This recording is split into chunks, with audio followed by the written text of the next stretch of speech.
Doamnelor, domnilor, bună seara! Suntem la Ne Privește și în această seară vă propun să discutăm despre cum să obținem un loc de muncă onorabil, un loc de muncă care să ne ajute să ne dezvoltăm, dar și despre beneficiile învățării limbii germane.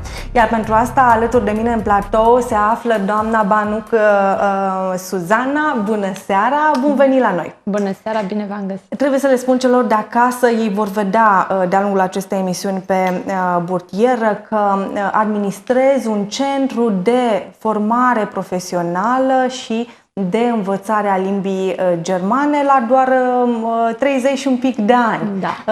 Ești foarte tânără. Cum a pornit acest business până la urmă? Intuiesc că e vorba despre tine ca om și că e o chestiune în care ai dedicat foarte mult. Da. Draga mea, în primul rând vreau să-ți mulțumesc pentru invitație. Țin morții să spun că sunteți printre primele televiziuni locale care au pus accent pe promovarea locurilor de muncă în orașul nostru și oferiți șansa oamenilor să asculte cum pot obține un loc de muncă. Să știi că nu întâmplător, și îmi cer scuze că te întrerup, cred că cei de acasă știu deja, dar e bine să subliniem. Trăim într-un oraș în care vorbim despre 18.000 de șomeri, 15.000 dintre aceștia sunt din mediul rural, așa că nu aveam cum să nu vorbim despre asta, nu aveam cum să nu te invit să vorbim despre șansa de a obține un loc de muncă. Sigur că da, cum foarte bine știm, toți oamenii au un potențial, da? Doar acesta trebuie găsit și structurat, iar ulterior ghidat spre obținerea acelui loc de muncă. Eu am venit la tine astăzi ca să-ți povestesc puțin despre centrul pe care îl administrez. Centrul se numește AS Pflege și înseamnă în limba germană îngrijire AS, îngrijire de top, pentru că toate persoanele care ajung pe mâna noastră trebuie să atingă, să spun așa, apogeul, da? Sau trebuie să atingă minimul de cunoaștere și totodată ca să poată să aibă continuitate în acest domeniu de activitate, care o să vă spun care este, da? Trebuie să învețe, trebuie să fie trebuie să fie cei mai buni. Cum a pornit ideea înființării Ideea a pornit de foarte centru? mult timp, pentru că eu venit din zona vestică, acolo la noi, fiindcă suntem aproape de Occident. Tu unde te-ai născut, de fapt? În Reșița. În Reșița. Da, noi fiind aproape de Occident, de Austria, de Germania, am fost printre primii care am accesat acest domeniu de activitate. Este vorba despre îngrijirea vârstnicului la domiciliu, da? Deci vorbim despre un loc de muncă în domeniul îngrijirii, da? În domeniul medical, să spun așa. Dar unde se pune foarte mult accent și pe partea psihologică, partea empatică, partea socială, da? Nu doar partea medicală. Și ideea aceasta a pornit pentru că eu, venind în partea estică, în Galați, am văzut durerea care este aici și anume lipsa locurilor de muncă și am spus că da, scopul meu și misiunea mea este să ofer oamenilor de aici un loc de muncă prin acest domeniu de activitate.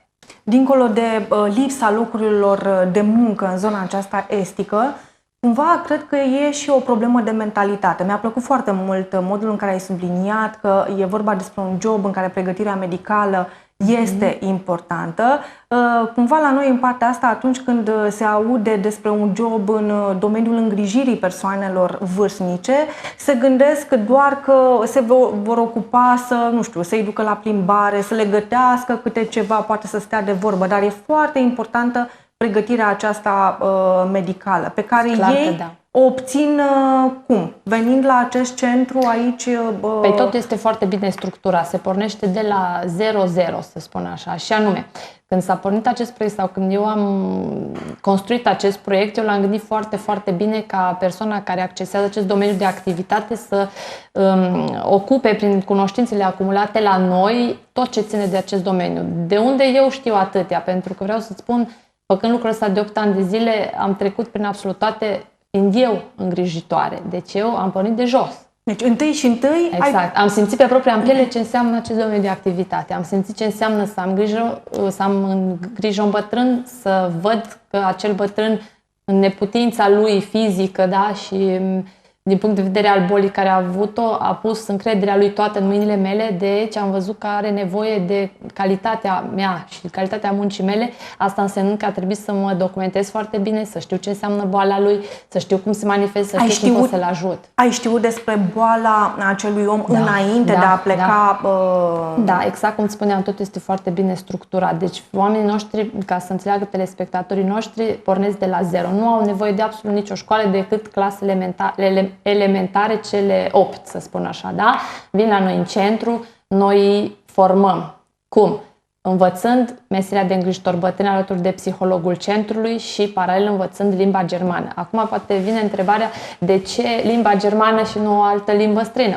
Păi odată trebuie să vedem realitatea și anume Austria deține monopolul financiar în acest domeniu de activitate și totodată deține cei mai mulți bătrâni în neputință și au nevoie de ajutor, da?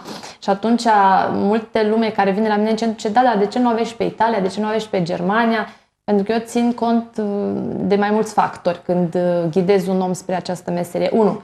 Are familia acasă, trebuie să vină acasă, deci ținem cont de factorul social. Factorul medical, fiind vorba de îngrijire, 24 din 24, nimeni nu poate să stea non-stop, da? Deci are nevoie să vină și acasă și odată țin cont și de factorul bani, și anume că acel om care se duce spre beneficiar, spre pacient, trebuie să câștige foarte bine încât să fie mulțumit, să se ducă cu drag acolo și totodată să vină acasă și cu acei bani să facă ceva. Și până la urmă, cel care beneficiază de îngrijire să nu fie pus niciodată, în niciun moment în pericol. Exact. Deci clar are îngrijire de calitate. Cine sunt cei care vin la centrul dumneavoastră? Sunt persoane tinere, sunt persoane mai în vârstă, sunt doar femei sau vin și bărbați? Deci, după cum vezi, sloganul nostru, nu știu dacă pot să observe telespectatorii noștri, este vorba despre un cerc cu mâinile deschise, da? Acel cerc înseamnă familie, nu este ca și o familie. Fiecare dintre noi poate să vină și să se adapteze și să învețe alături de noi. Iar acele mâini deschise înseamnă calificarea lui, finalul, iar noi dăm drumul să zboare mai departe, către locurile de muncă, da? Iar la noi în centru vin tot felul de persoane. Noi nu facem niciun fel de discriminare că ești mai în vârstă, că ești mai tânăr. Deci toate persoanele care au peste 18 ani până în puterea lor de muncă pot să vină la noi în centru și să-și acceseze acest job. Indiferent că sunt bărbați, indiferent că sunt femei, indiferent că sunt din diferite alte domenii de activitate, la noi învață și se reformează, devin alții. Pentru că știi cum este, ori de câte ori vrei să faci ceva sau ajungi într-un anumit impas, apare un declic, da?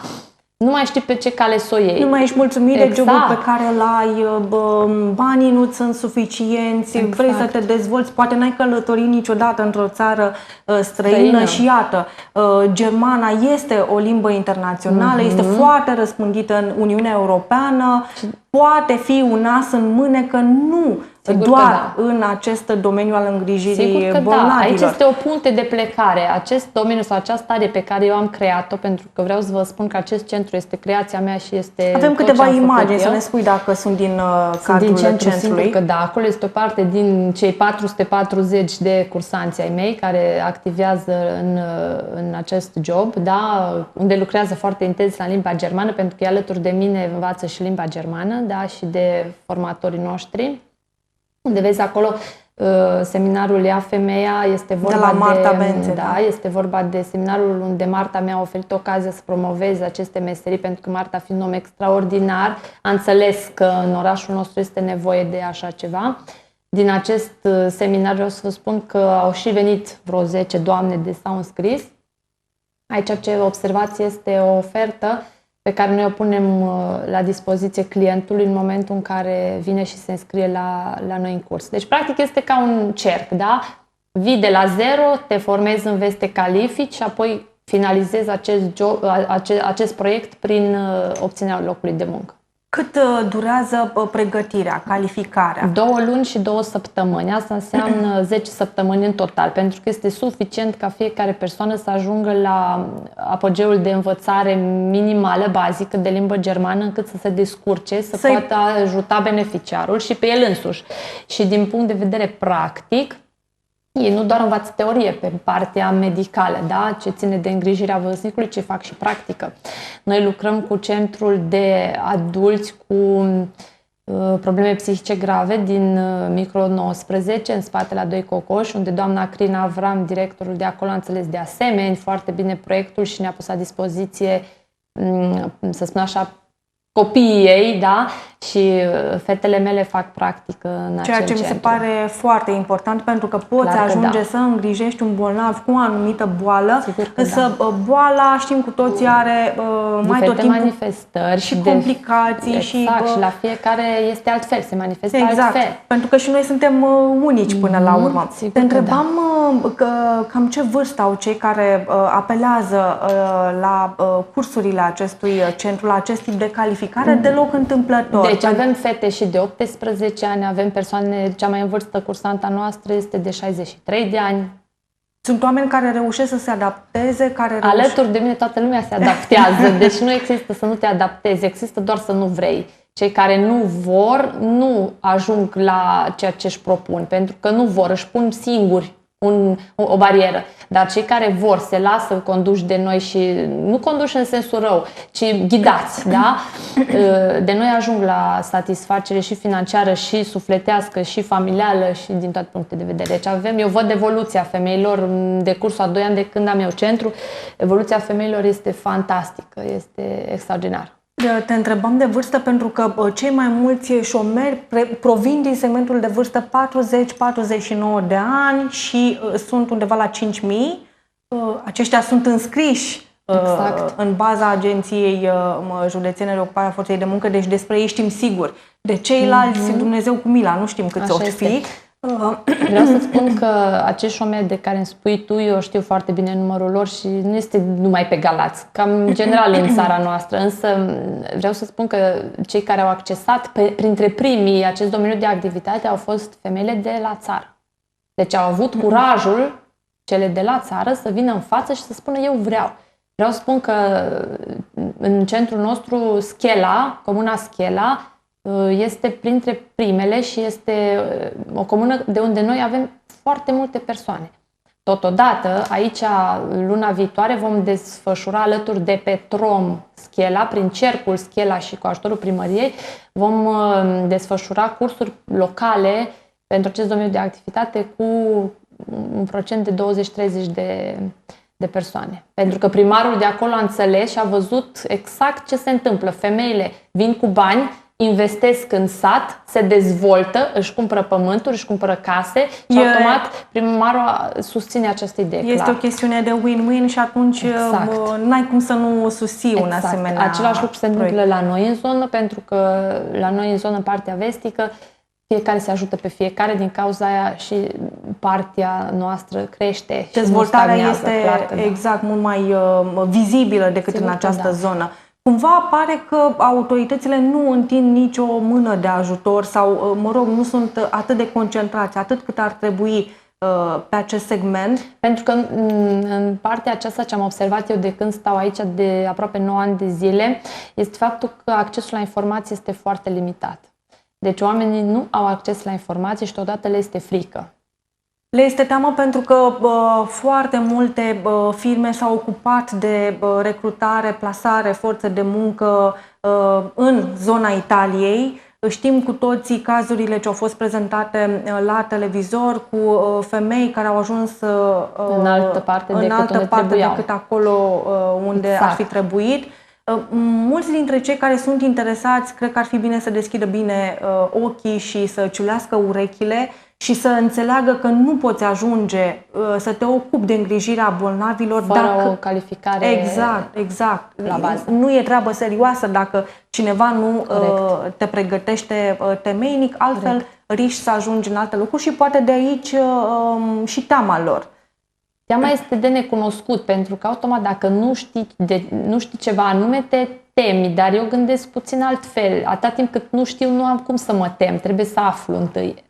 Și dacă ți se pare ceva suspect, atunci te poți retrage, Exact. că până la urmă nimeni nu... Ce vreau să accentuez este faptul că acest centru de calificare profesională nu are nicio treabă cu plasarea efectivă a locului de muncă. Deci centrul AS Fleghe are rolul de a te califica, forma, iniția, pregăti, apoi eu îi trimit către colaboratorii mei din Austria, care sunt într-adevăr firme locale mari, foarte mari, centre foarte mari, mai bine spus concerne, care le oferă acele locuri de muncă. Deci firma Gemeinsam Durch de Malta, colaboratorii mei cu care eu am început acest proiect, să spun, actualmente au peste 2600 de femei din toată România, da? Și locuri de muncă totodată întinși în toată Austria. Deci, s-a întâmplat ca, nu știu, cineva pe care l-ați pregătit temeinic să ajungă acolo și să fie reîntors din Sigur că da. vari motive? Nu există pădure fără uscături. Acest domeniu de activitate nu este pentru oricine. Cum nici eu nu pot să mă pun să fiu pictor acum, că nu am calitățile necesare, așa nici oricine nu poate fi îngrijitor. Aici trebuie să conștientizăm foarte bine faptul că empatia în acest domeniu de activitate este de mult, primordială. Atâta timp cât te poți pune în pielea celuilalt, îl înțelegi, ai răbdare și gândești tot timpul că și tu poți să fii în locul lui, ai succes. Atâta timp cât vezi beneficiarul acela ca un sac de bani, niciodată nu o să ai succes, pentru că se transmite. Lucrurile se transmit. Am avut persoane care au ajuns acolo și au considerat că acest job nu este pentru ei și au hotărât să se întoarcă de unde au plecat. Am avut persoane care au plecat de foarte jos și acum sunt foarte sus. Am avut persoane care erau pe punct de a-și pierde locuința și să rămână cu ai lor copii în stradă, care acum au încă 2 locuințe cumpărate în decursul la unui an jumate de lucru. Avem familii întregi care lucrează atât mama, cât fiica, cât bunica, cât mătușa, pentru că au înțeles sistemul. Asta era următoarea mea întrebare, dacă s-a întâmplat să plece o întreagă familie. Avem soție acolo care pleacă, iarăși oameni care au lăsat afacerile locale, considerând că nu până aici și au considerat că aici este locul lor și vor să facă lucrul ăsta. Pentru că vreau să punctez, acest domeniu de activitate nu este un domeniu sezonier. Ei primesc contracte legale de muncă pe perioadă nedeterminată în Austria. Deci nu o treabă cu, cu forțele de muncă teritoriale. Ei sunt angajații statului austriac, la fel ca și un nativ din Austria. Și atunci când vor să-și ia o vacanță sau când vor să revină în țară... Au destule vacanțe, pentru că dacă rețin, inițial ți-am spus că eu m-am gândit la proiectul acesta și l-am structurat foarte bine din punct de vedere medical, social și financiar. Gândindu-te la toate aspectele. Exact. Ei acolo, în comparație cu Italia, Spania sau Germania, nu stau mai mult de 2 luni. 2 luni sunt la lucru, 2 luni sunt acasă alături de familie. Sau o lună sunt la muncă, o lună sunt acasă alături de familie. Ce se întâmplă? Circuitul acesta de turnus, așa se numește el în domeniul nostru de activitate, îți permite lejeritatea să ai și tu viața ta proprie, viața de familie, vii cu bani, lucrezi, ești în sistem, da? Ce se întâmplă cu beneficiarul atâta timp cât plegherina sau îngrijitoarea numărul 1 vine acasă? Fiind în grijă 24, se rotește, pleacă altă. Deci ele tot timpul sunt câte 2 într-o casă, pentru că vorbim de cazuri private, da? Deci nu lucrează în azil. Exact. Proiectul AS Fleghe vizează pacienții sau beneficiarii care sunt la casele lor. La domiciliu. Exact. Întrebarea, de foarte multe ori s-a pus întrebarea de unde au ei bani să plătească româncele noastre în acest domeniu de activitate? Păi simplu, Austria a fost o țară foarte bine structurată și au pus foarte bine la punct sistemul medical și sistemul de asigurări sociale și asigurări private și medicale. Astfel încât la bătrânețe ce au strâns ei revine flegherinelor, îngrijitoarelor. Da? Asta înseamnă flegherine, de acolo provine și numele AS Fleghe, adică îngrijire sau îngrijitoare AS. De acolo sunt plătite doamnele noastre. Ceea ce la noi în țară nu se va întâmpla, cel puțin știe? nu în următorii 50 de ani. Cu siguranță noi la bătrânețe nu vom avea acest privilegiu. Adevărat, exact, este doar că ți-am spus, este important că Austria, pe lângă faptul că este o țară membră a României, s-a gândit la noi ca și țară și a văzut că nu avem locuri de muncă și ne-a pus la dispoziție acest proiect. Veniți în țara noastră, ajutați-ne bătrânii contra cost și astfel aveți și voi bani, salarii și vă merge o vechime în țara noastră, dacă în țara voastră nu aveți posibilitatea asta. Deci proiectul lor este extraordinar excelent și o să-l promovez cât pot. Câtă vreme ai făcut tu? 2 ani jumătate. 2 ani și jumătate, după care... Unde făceam paralel și cursuri cu femeile de acasă sau cu fetele mele de acasă, unde le învățam și germană și totodată familiile din Austria, în zona unde eu am activat, au văzut cu ce mă ocup eu, automat. E vorba de încredere aici, știi? Cu cât ești mai bun și ești mai serios și ești mai dedicat, cu atât omul vine către tine. Astfel, familiile veneau și spuneau, avem nevoie de o îngrijitoare pentru mama, pentru mătușa, pentru tata. Și automat, femeile mele fiind deja pregătite, le pliam acolo și erau foarte bine. Ce trebuie să înțeleagă este că nu este cel mai wow job, însă este o șansă unică și sigură care îți poate aduce și îți poate asigura viitorul de mâine. Atât ție, cât și familiei tale. Poate da un confort, asta este clar, familiei, este un loc stabil de muncă, suntem într-o zonă în care, din păcate, e destul de complicat să-ți găsești un loc de muncă care să-ți asigure, mulți dintre noi, toată lumea știe. Și sunt remunerate foarte bine. Exact, mulți dintre noi au rate și atunci e un confort, un astfel de loc de muncă. Despre limba germană ne spuneai tu la începutul acestei emisiuni că se asigură pregătirea de bază în acele săptămâni de pregătire. Câte dintre doamnele cu care tu lucrezi în perioada în care sunt în vacanță și revin în țară vin să-și mai perfecționeze germana și dacă o fac și pe cont propriu? Dar despre asta vorbim imediat după pauză.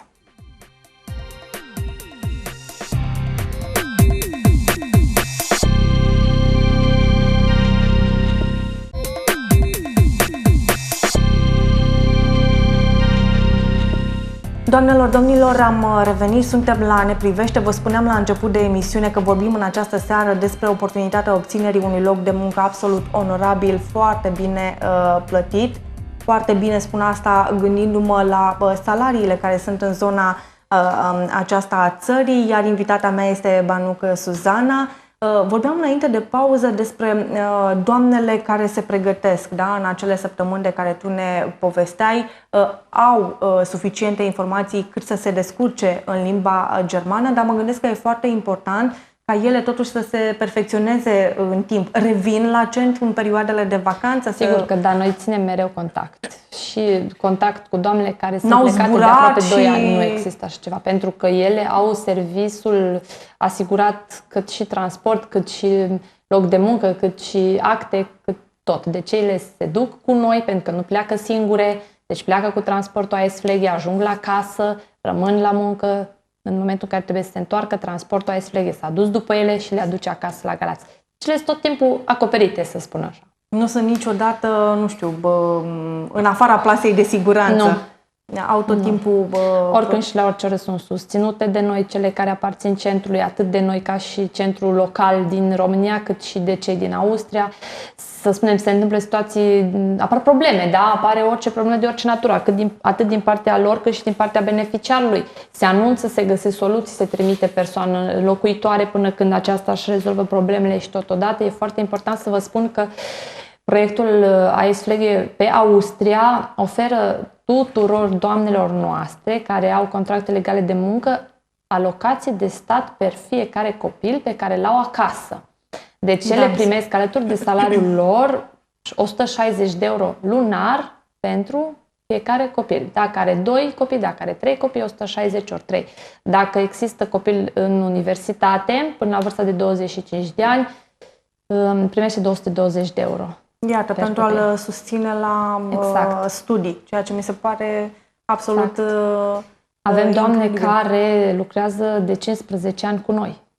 Deci în acest domeniu de activitate. Multă lume zice că acest domeniu de activitate este un domeniu mizer, înjositor. Doamne, eu nu o să ajung niciodată să fac așa ceva. Este o mentalitate pe care o regăsim și la asistentele din unitățile noastre foarte medicale. Fals, îmi pare rău că trebuie să spun asta. În unitățile de stat, din păcate. Haideți să vă spun o istorioară. Vă aduceți aminte că de când s-a creat lumea aceasta există războaie, bătălii, există tot felul de probleme. Da? E un stil de viață acesta. Ei n-au trăit pacea. Ce a fost nevoie? De îngrijire, da?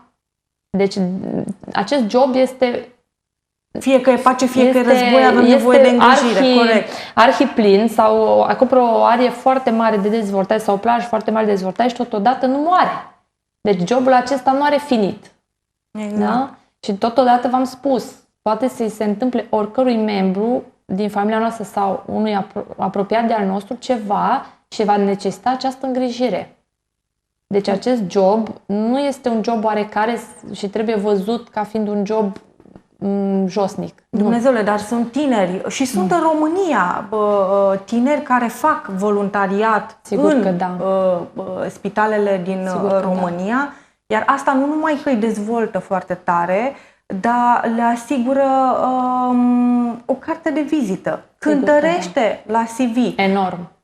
Cântărește enorm, nu poți păcăli în domeniul ăsta, adică dacă nu ești dedicat, dacă nu ești răbdător, dacă nu ești empatic, așa cum spuneai tu, sigur, nu poți face, nu-i poți ajuta nici pe cei din jur, nu te poți sigur ajuta nici da. pe tine. Dar dacă ai atributele acestea, cu siguranță reușești. Și revenind la ce spuneai că este un domeniu de activitate îngrozitor, nu e. Câtă vreme alții fac voluntariat în domeniul acesta, cu siguranță nu e, iar aici e iarăși o problemă de mentalitate și care se poate educa. Totul se poate educa până la urmă. S-a întâmplat să existe familii care au ajuns acolo, da? Soț, soție, și să se gândească sau chiar să hotărască să rămână acolo, să se stabilească acolo și să-și continue. Sigur că da, avem deja, chiar ieri a plecat un cuplu de tineri înspre Austria pentru a se stabili acolo. Au plecat pe o durată de 6 luni în domeniul curățeniei, deci nu în domeniul îngrijirii, dar am văzut în ochii lor dorința aceea de a face ceva cu viața lor. Deci știi ce? Ce am observat eu în experiența mea de la eu pot să mă consider norocoasă. Eu am trăit și în Spania 2 ani jumate, unde am cunoscut oameni foarte mari, cu o capacitate intelectuală extraordinară, foarte grei din punct de vedere al inteligenței, de la care eu am învățat enorm de multe chestii. Și, să spun așa, norocul meu de a cunoaște atât de multă lume din foarte multe domenii de activitate, eu mi-am făcut zic așa, o părere sau un mod de viață. Și ce am observat este că omul, atâta timp cât se simte în siguranță alături de celălalt care vrea să-l ajute, dă randament. În momentul în care nu se simte în siguranță și este un negativist, este negativist pentru el și așa va trăi. Deci nu poți să-l scoți din area lui dacă el nu vrea.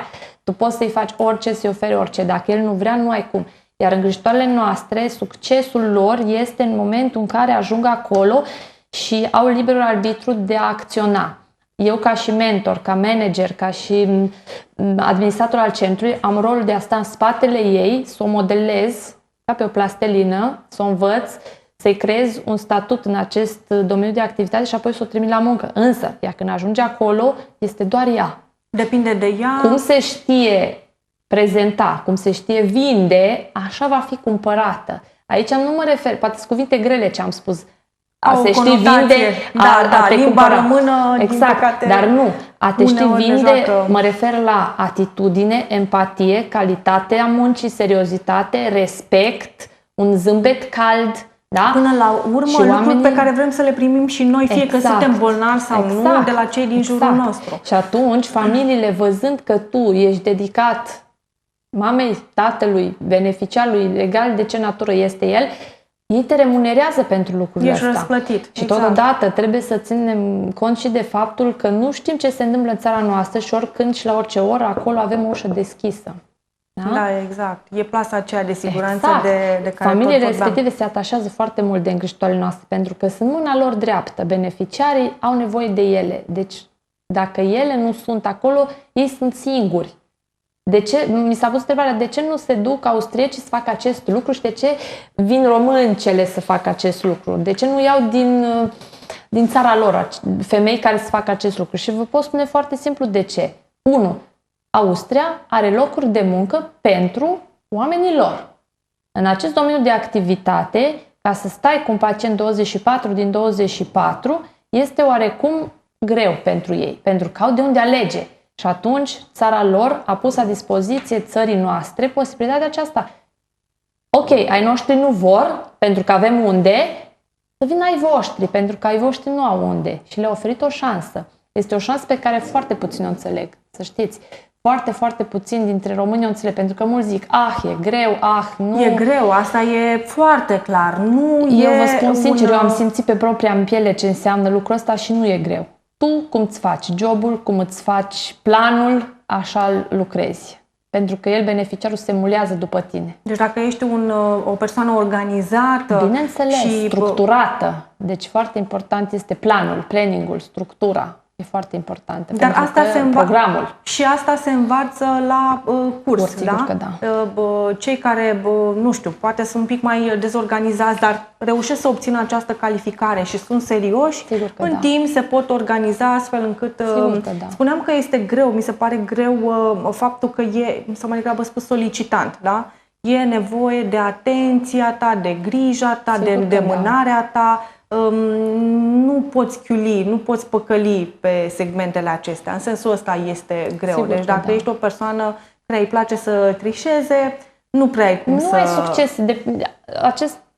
Ce ai spus tu acum este general valabil în orice domeniu. Exact. Eu consider că o femeie de succes sau o femeie care este altfel decât celelalte are foarte mare încredere în ea. Știe ce vrea. Domne, am scop, am un plan, știu ce vreau. N-ai cum să nu reușești dacă știi ce vrei. Atâta timp cât tu îți pui clișee, bariere, da poate, da nu poate, da oare, singur îți închizi ușile și oportunitățile. Și trebuie să ținem cont de faptul că noi suntem presați de timp. Noi nu avem 10 vieți, una avem. Dacă nu luăm decizia când trebuie, pentru a acționa când trebuie și când ni se oferă șansa, poate a doua oară nu o să mai avem șansa asta. Și va fi foarte greu. Aici pot să-ți dau exemplu doamnele mele peste 50 de ani care au venit la centru și au spus: eu toată viața mea am avut o firmă, cum să vin eu acum să învăț limba germană și să devin îngrijitoare în Austria? Foarte simplu i-am spus, dacă vrei și viața ta de acum înainte să fie canalizată într-o firmă care nu merge, continuă. Dacă vrei să te schimbi și să vezi realizări și să o iei de la capăt, te ajut, te primesc. E o chestiune până la urmă de alege, da? Sigur că da, și care... se sperie de limba germană, vai, foarte greu. Dar de unde și dacă n-ai învățat-o? Ai încercat? Nu. Ai vorbit? Nu. Atunci... Și vreau să spun că eu sunt foarte mulțumită de fetele mele. Foarte multe ne văd și ne aud acum. Mi se pare incredibil, Suzana ne povestea la început de emisiune că vin multe doamne din Schela. Da, femei crescute la țară. Dar cu o capacitate intelectuală extraordinară. Sunt convinsă, femei care poate n-au ieșit din orașul Galați, dar iată, au curajul să plece într-o țară străină. Pentru că au înțeles esența. Îmi oferă siguranța zilei de mâine. Am bani, am vechime, am un loc de muncă, am cu ce să-mi cresc copiii, sunt independentă financiar, devin și o stăpână pe mine. Deci au în spate motivații niște atribute foarte clare. Foarte bine punctate. Faptul că au copii, faptul că vor să-și susțină copiii, mă gândesc că unele dintre ele până la urmă vor să încerce. Până la urmă am stat toată viața în bătătură, ia să văd dacă mă pot... Sau care simt că nu și-au... pus în valoare suficient Fetele mele toate sunt foarte bune pentru că au înțeles că pot, sunt capabile, au înțeles că au un scop și trebuie să-l scoată la iveală și au rezultate. Deci asta pe mine ca și manager mă avantajează enorm și asta este succesul centrului. Rezultatele pe care femeile le au. Deci scopul nostru nu este să strângem bani.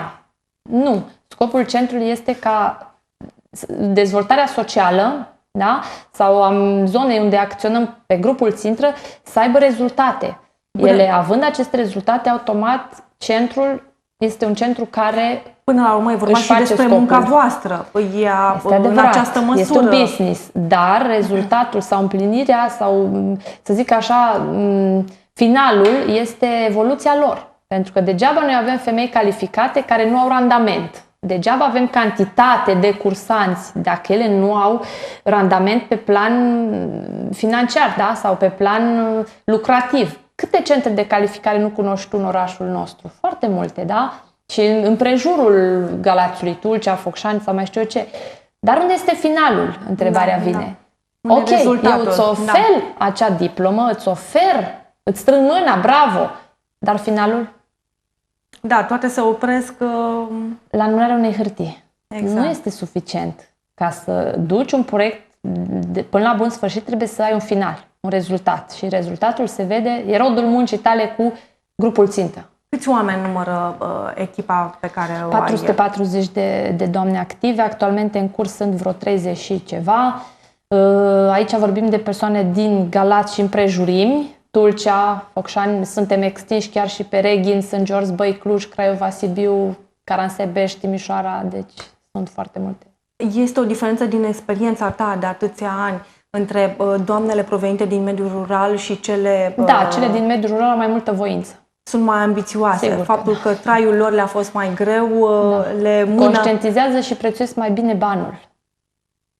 Da. Au avut contact cu viața reală până la urmă. Noi și aici chiar evoluția lor, deci la mine, v-am spus, ele se simt ca și acasă la noi în centru, la centrul ale AS Fleghe. Vin și spun, uitați, am realizarea asta, mi-am putut cumpăra asta, am făcut asta, mi-am schimbat look-ul, ceea ce n-au făcut. Chiar toată viața ei sau poate în foarte puține frânturi ale vieții ei. Da, pentru că multe dintre ele au fost în întreținerea bărbatului, a soțului, odată obținut autonomia, independența, ele clar se schimbă. Exact. E foarte important pentru ele, dacă provin dintr-o familie, soț, copii, ca dezvoltarea să se întâmple în același timp.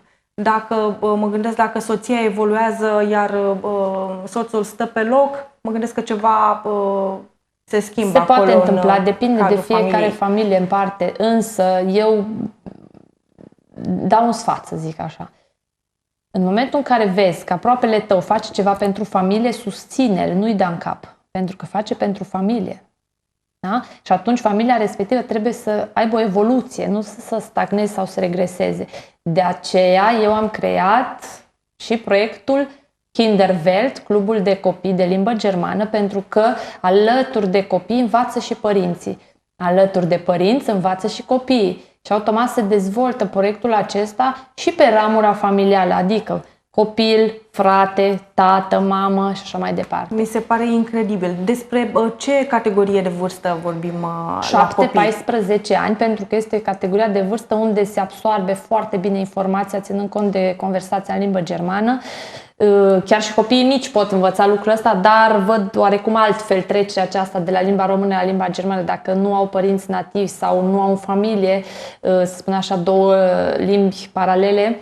Și atunci cei care sunt în școală, știind că au venit la școală și au anumite responsabilități, printre care la unii și limba germană, la noi la club învață lucrul acesta conversând. Doar conversație. Noi facem la club dezvoltare personală, interacțiune, conversație în limbă germană, educarea spiritului oratoric și așa mai departe, pentru că eu consider că fiecare copil trebuie să știe de mic să se poată descurca singur când este mare. Așa e, și dacă în anii adolescenței noastre engleza era de bază, engleza, franceza, iată, spuneam la un moment dat pe parcursul acestei emisiuni că deja germana este răspândită în Uniunea Europeană, iar dacă părinții care ne privesc acum își pot pune întrebarea, dar de ce? La ce îi va folosi germana? Niciodată... La ce îi folosește și engleza, acolo îi folosește și germana. Exact. Niciodată nu știi când vei avea nevoie de ea, plus că o limbă în plus nu îți va strica. Îți dă posibilitatea să-ți faci prieteni din alte zone ale lumii. Te poți dezvolta, poți citi în limba respectivă pe domeniul... Poți studia într-o altă țară și deci este un avantaj... Ține multe lucruri de pe urma aceasta. Un avantaj foarte clar. Acum, cred că mai depinde și de abilitățile copilului spre o limbă străină. Sigur că da, dar dacă este susținut, poate reuși. Eu vreau să-ți spun că în familia mea am învățat ca și limbă maternă limba sârbă, paralel cu limba română. La 13 ani am plecat în Germania pentru prima oară, unde a trebuit să învăț limba germană, pentru că până la 13 ani doar frânturi am văzut, desene sau ce era pe vremea respectivă. Ajungând în țara respectivă, văzând că modul lor de viață este total altul decât în care am trecut eu fiind copil, la 13 ani, da? Și văzând că nu pot să mă înțeleg cu ei și nu pot să mă exprim și nu mă înțeleg, am fost nevoită oarecum să conștientizez, să mă automaturizez, să spun, eu trebuie să învăț. Deci eu am început să învăț această limbă la 13 ani. Da? Ajungând, ulterior, să-mi susțin și bacalaureatul, să fac practică în München 2 ani de zile la o grădiniță de copii, unde am învățat foarte multe de la ei, cum să lucrezi cu ei și cum să interacționezi și ce vor de fapt să le oferi. Plus că a trebuit să studiez și în universitate limba germană și acum vreau să zic că este o meserie pentru mine. Și acum dai mai departe celor că care vin la acest centru. Ce le-ai spune tinerelor care au, să zicem, o școală profesională sau poate au terminat doar gimnaziul? Au, nu știu, cât să spunem că au... 17-18 ani. Au dat piept cu viața reală, își dau seama că viața nu e o joacă, da, și că e destul de complicat să te dezvolți, să crești, să treci peste anumite obstacole dacă nu ai și o putere financiară. Să zicem cumva că s-au trezit la realitate, vor să pornească la drum, dar nu știu pe ce drum. Nu știu unde. Exact. Ce le-ai spune acum acestor tinere care ne privesc, care nu vor să rămână în bătătură și să aibă grijă de animale, vor să fie pe picioarele lor? Ideea este următoarea. Eu, ca și tânăr, pornind de foarte tânără pe acest drum, luând viața în piept de la 13 ani, cum v-am spus, am plecat în Germania, ulterior am locuit în Spania, ulterior în Austria și am venit. Făcând circuitul acesta în timpul adolescenței mele, mi-am dat singur o lecție de viață și anume, ca să reușești trebuie să vrei, ca să vrei trebuie să înveți, ca să înveți trebuie să culegi informații. Deci ăsta este sfatul meu. Să fie foarte sigure pe ele, să aibă încredere în ele, să învețe ca să obțină ceva. Cu cât asimilezi mai multe informații, cu atât înflorești și te dezvolți și găsești oportunități în orice domeniu. Din ce mi-ai spus acum, fără să vreau, mă gândesc la învață să ai succes. Corect. Da. E un proiect, Școala Națională a Femeilor Manager. 4 minute mai avem la dispoziție. Am să te rog să ne povestești câte ceva și despre acest proiect. În Timișoara, colegii mei au deschis acum 6-7 ani în urmă, dacă spun bine, Școala Națională a Femeilor Manager din România. Proiectul vizează dezvoltarea feminină pe plan intelectual, social și așa mai departe, și financiar. Deci femei manager. Da? În acel centru eu fac parte de 2 ani de zile unde promovăm foarte mult învățarea, dezvoltarea personală, accesul la informații și totodată punem accent pe capacitatea femeii. Poți dacă vrei. Iar proiectul acesta Învață să ai succes este ca și proiectul pe care noi îl avem în desfășurare. Fii ca mine este un proiect creat de mine, unde spune fii ca mine, ți-am pus în mapă acolo, ai văzut poate, dar acel fii ca mine nu reflectă fii ca mine ca persoană, să mă autocopieze cineva pe mine sau să mă tragă la Xerox. Nu. El înseamnă cuvânt cu cuvânt sau literă cu literă exact tot ce ține de centrul AS Fleghe. Formare, intuiție, calificare, atitudine, motivare, da? Inițiativă și nevoie de economii. Este un proiect care include efectiv tot ce face centrul AS Fleghe și este mesajul pe care îl transmit tuturor de a face ceva cu viața lor. Eu te felicit foarte sincer pentru tot ceea ce ai reușit să faci până la această vârstă. Te felicit că, iată, prin tot ceea ce faci, dai șansa unor oameni la viață până la urmă. Nu întotdeauna realizăm că suntem pe marginea unei prăpăstii și întâlnirea cu oameni ca tine cred că poate fi o șansă pentru mulți dintre cei care ne privesc la această oră. Așa este, îți mulțumesc pentru invitație. Și te așteptăm cu mare plăcere și în altă emisiune. Doamnelor, domnilor, sper că v-am adus informații prețioase. Rămâneți cu noi!